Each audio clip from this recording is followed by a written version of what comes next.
Ce podcast vous est proposé par Philippe Mazol. Bienvenue. Aujourd'hui, on va explorer un sujet clé. Comment, comment donner à une équipe de vente les moyens de vraiment réussir. On entend souvent ce chiffre, hein, moins de la moitié du temps des commerciaux serait vraiment consacré à la vente pure. Oui, c'est un constat assez partagé. Et c'est énorme comme perte de potentiel. Et alors, comment on fait pour maximiser ce potentiel, pour inverser un peu cette tendance? Exactement. Tout l'enjeu, en fait, c'est de créer un environnement, un écosystème où l'efficacité et la compétence peuvent vraiment s'épanouir. Et ça, ça se traduit directement en résultat pour l'entreprise, évidemment. D'accord. On va examiner ensemble plusieurs leviers essentiels. Il y a les outils, bien sûr, la formation, la gestion de la performance et puis toute l'optimisation du temps au quotidien. Parfait. Commençons par les outils, si vous voulez bien. Ce chiffre de moins de 50% du temps pour la vente, ça interpelle.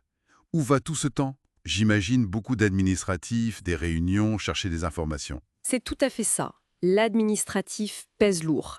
La recherche d'informations clients qui ne sont pas centralisées, la préparation des rendez-vous, les rapports, bref, beaucoup de tâches chronophages. Et donc, quels outils peuvent vraiment faire la différence pour libérer ce temps précieux? Alors, le premier auquel on pense souvent, c'est le CRM, l'outil de gestion de la relation client. C'est une base indispensable, oui, pour centraliser l'info, suivre les interactions, automatiser certaines relances, peut-être. Accessible facilement, et ça évite de fouiller partout. Voilà. Mais il ne faut pas s'arrêter là, ça va plus loin. Il faut penser aux outils de gestion des tâches, pour l'organisation personnelle, des plateformes de communication interne efficaces pour éviter l'avalanche de mails, par exemple, Slack, Teams, ce genre de choses. Puis pour fluidifier la communication. C'est ça.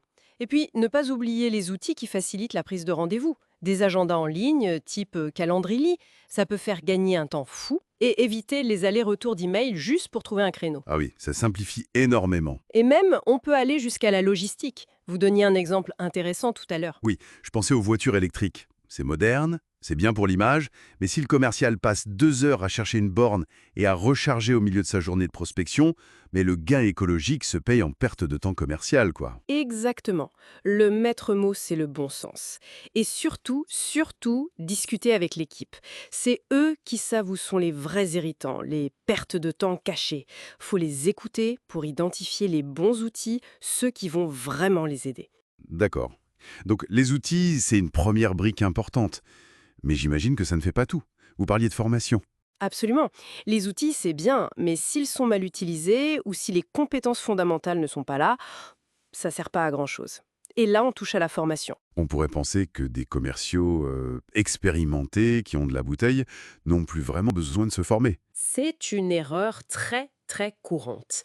Et c'est grave, hein. D'abord, les fondamentaux, ça s'oublie, on prend de mauvaises habitudes, et puis, le monde change, les techniques évoluent, les clients aussi. J'ai même vu, et c'est pas une blague, une équipe commerciale qui n'avait pas de fichier client structuré. Tout était dans la tête des vendeurs. Incroyable. En 2024. Oui, oui. Donc la formation, elle reste indispensable, même pour les plus aguerris. Il y a au moins 4 raisons majeures pour lesquelles elle est cruciale. Je vous écoute. Quelles sont ces raisons? Premièrement, souvent, il y a un manque de recul stratégique. Les commerciaux sont dans le guidon, ils font leur travail, mais ils ne comprennent pas toujours le pourquoi derrière les actions demandées, la stratégie globale de l'entreprise. Du coup, une formation stratégie ou marketing peut les réaligner. D'accord, pour donner du sens. Voilà. Deuxièmement, l'organisation personnelle et la gestion du temps. On en revient au temps précieux. Certains sont excellents vendeurs, mais désorganisés, ils procrastinent. Une formation sur la gestion des priorités, ça peut tout changer pour eux. Le temps, c'est vraiment de l'argent dans ce métier. Logique. Et la troisième? La méconnaissance ou la mauvaise maîtrise des techniques de vente elles-mêmes. L'exemple type, c'est la prospection téléphonique. Beaucoup la détestent, disent que c'est inefficace, mais souvent, c'est simplement qu'ils ne maîtrisent pas les bonnes approches, les bons scripts, la bonne posture. Donc on juge l'outil ou la méthode inefficace alors que c'est la compétence qui manque. C'est souvent ça. Et enfin, quatrièmement, la difficulté face à la pression des acheteurs. Savoir négocier, défendre ses marges, obtenir des contreparties quand on accorde une remise. C'est un art fin. Et beaucoup de commerciaux cèdent trop vite par peur de perdre la vente. Une bonne formation en négociation, ça permet de vendre mieux, pas seulement plus. Et cet investissement en formation, on voit un retour rapide sur le chiffre d'affaires. Ah oui, très très vite. C'est l'un des investissements les plus rentables qu'une entreprise puisse faire pour sa force de vente. C'est loin, très loin d'être une dépense superflue. Chaque compétence améliorée, ça se voit quasi immédiatement sur les résultats. Il faut donc voir ça comme un levier de croissance directe. Carrément. Et j'insiste sur un point, la formation continue. L'environnement évolue constamment. Pensez au changement de comportement post-Covid, à l'arrivée de nouvelles technologies, l'IA dans la vente. Il faut maintenir les compétences à jour. Surtout avec le turnover qu'on peut observer dans les équipes commerciales. Exactement. On parle d'une durée moyenne de poste de 23 mois pour les profils ayant 3 à 5 ans d'expérience. C'est très court. Si on forme uniquement les gens à leur arrivée, on passe son temps à former des débutants et on ne capitalise jamais vraiment. Il y a aussi le risque d'une formation initiale qui serait mal adaptée ou insuffisante. J'avais entendu une anecdote assez parlante là-dessus. Ah oui, racontez. Une commerciale nouvelle dans une boîte, qui n'était pas très à l'aise avec les outils informatiques spécifiques, le CRM maison, etc., elle avait reçu une formation initiale très rapide, trop rapide. Et quand elle posait des questions à son manager, il lui répondait sèchement « Je te l'ai déjà expliqué ». Oh là là. Du coup, elle n'osait plus demander, elle essayait de faire semblant, perdait un temps fou, faisait des erreurs. Ça a créé un blocage, une perte de confiance énorme, et sa performance en a pâti forcément. C'est terrible comme situation. Et malheureusement, ça arrive. Ça illustre parfaitement le besoin d'une culture de formation bienveillante et continue. L'idée, c'est pas de faire une énorme formation initiale indigeste et puis plus rien. Quelle forme ça peut prendre, cette formation continue? Ça peut être très varié. Des jeux de rôle pour pratiquer la négociation, des sessions techniques sur les nouveaux produits ou outils, des ateliers sur des points précis, mais aussi des formats plus courts, plus inspirants, des conférences d'1 heure et demie sur une thématique par exemple. Ça nourrit, ça ouvre l'esprit sans bloquer toute une journée. L'important, c'est l'état d'esprit alors. Oui, un état d'esprit d'amélioration constante. Il faut tester des choses, voir ce qui marche pour l'équipe, garder les bonnes pratiques, éliminer ce qui est inefficace. C'est un processus itératif. Et dans cette dynamique d'équipe, quid des éléments qui sont structurellement moins performants? Le fameux boulet, si on ose le mot. C'est un sujet délicat, mais essentiel. La présence d'un ou plusieurs commerciaux qui sous-performent de manière chronique, ça peut vraiment plomber le moral et la motivation des bons éléments. C'est démotivant pour ceux qui se donnent à fond.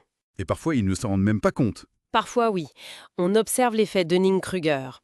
Les moins compétents ont tendance à surestimer leurs capacités et du coup, ils peuvent être réfractaires à la formation ou au coaching, pensant ne pas en avoir besoin. Alors que faire? On ne peut pas juste les laisser là. Non, bien sûr. La première étape, c'est l'accompagnement renforcé. Coaching individuel, accompagnement sur le terrain par le manager, plan d'action précis. Il faut donner sa chance, essayer de comprendre les blocages. Mais si malgré tout ça, les résultats ne décollent pas, À un moment donné, il faut savoir prendre une décision.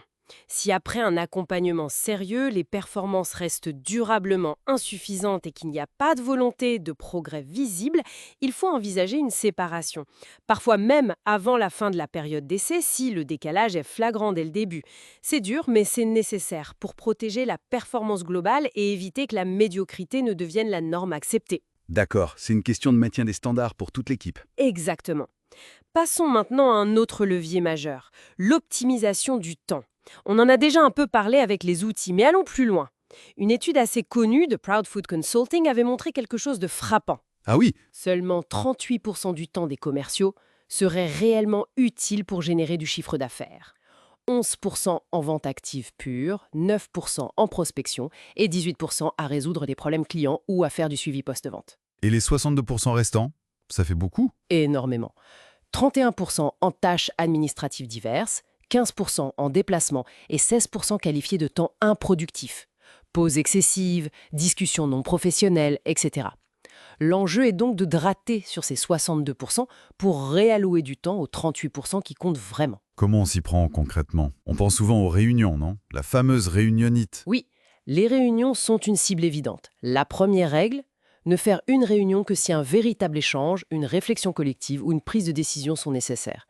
Si c'est juste pour transmettre une information descendante, un email ou une note interne suffit souvent. Et quand la réunion est nécessaire? Il faut qu'elle soit efficace. Ça veut dire un ordre du jour clair et précis, envoyé à l'avance, un horaire de début et de fin respecté, et surtout une sortie automatique définie. Par exemple, la réunion s'arrête dès qu'on a défini 3 actions concrètes avec un responsable et une échéance. Ça oblige à être focus et aboutir à quelque chose. Fini les réunions qui s'éternisent sans conclusion. Pas mal comme principe, la sortie automatique. Et pour l'administratif, qui pèse si lourd, c'est 31%. Là, il faut oser questionner l'existant. Est-ce que toutes les tâches administratives demandées aux commerciaux sont vraiment indispensables?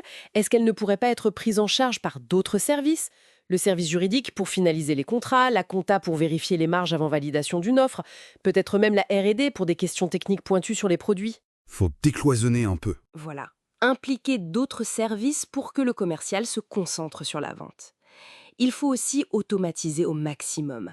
Utiliser des modèles de documents pré-remplis dans le CRM, générer des rapports automatiquement plutôt que de les faire à la main.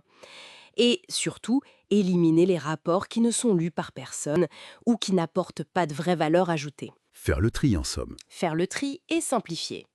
Un dernier point qui peut aussi miner une équipe et faire perdre du temps et de l'énergie, les conflits internes. Entre commerciaux ou avec d'autres services. Comment on gère ça? C'est crucial de ne pas laisser pourrir les situations. L'anticipation est la clé. Prévoir, par exemple, un temps dédié régulier, peut-être dans les points individuels ou en réunion d'équipe, pour aborder les tensions, les désaccords, avant qu'ils ne deviennent de vrais conflits. Et si un conflit majeur éclate, malgré tout? Et de résoudre. Si ça ne marche pas, étape 2.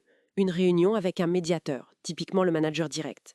Étape 3 si nécessaire. Élargir à d'autres collègues impactés, le manager restant médiateur. Et en dernier recours, étape 4, une décision prise par une personne extérieure et neutre, comme les RH ou la direction générale. Un processus graduel et structuré. Oui. Et j'ajouterai un conseil, qui peut paraître un peu Délicat. en cas de conflit où le manager doit inévitablement prendre parti ou trancher entre deux collaborateurs, sauf raison éthique majeure ou faute grave évidente, il est souvent préférable, d'un point de vue purement pragmatique de performance, de soutenir le bon ou très bon commercial plutôt que celui qui est structurellement moins performant.